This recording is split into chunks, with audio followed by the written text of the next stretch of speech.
Hojik thokliba lamdam asigi lan asi athuba matamda loishnabagi amatta ngairaba pambaidi Chief Minister N Birenda Unified Command sinaraba matamda khak ngamgadabana CM da Unified Command sinabagi damak khongjang changsin ba horagani haina Khwairaman Kaithal nupi Lukmai Salupna phongdorakli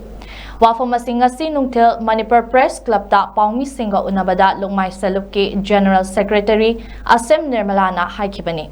Mahakna makatana haikibada Chingi mafam singda lo chalaiba ngamlamdaba adu Tengnopalgi more yauna mafam kharada security na mathau tauba ngamlakpa simak thagatningai ni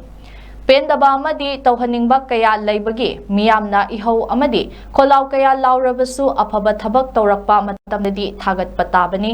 Hojik lamdam asigi oiriba fibam asigi nakai sengba solution laknabagi damak security advisor oiriba Kuldip Singhna Pairiba Unified Command asi CMN Birenda sinaraba matamda lamdam asi hanagi punsida hanjillakani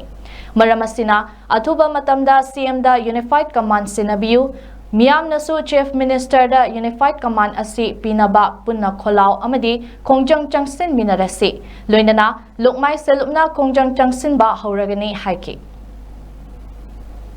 Akoina hana pendabadagi kholaw ga loinana lengak mapuni haiduna laujagi ba khongjagi ba oiba taragasu lengak na kari mathaba kharadi tauri habase mami kharadi uthi moreda SDPO anan laikitraba matungda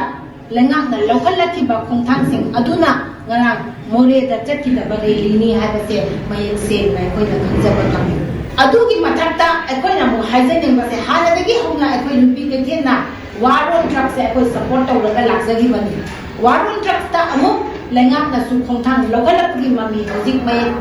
sengdoraki ukrulda ngarang bakta su nahan bakta su chula chatu da su mapam kharada bopi destruction akoi uzai akoi na khanjari badi Hojik Article 355 ase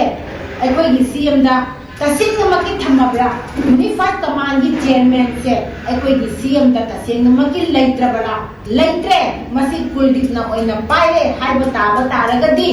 athuba matamada lana se loishanana bagi kulai oina loge masi lan se loishanana ba ohen ge haiba taragadi akoi gi CM se Unified Command gi chairman se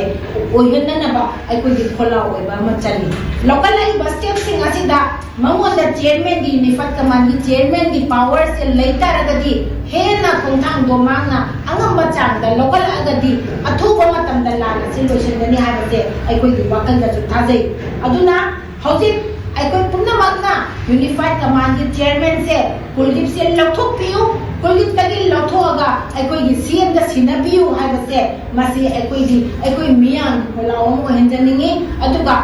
local lagi bathapak sing asigi mami sing asina sodena maki akoi CM na masi athuba matamda solution korakani habase akoi na thajai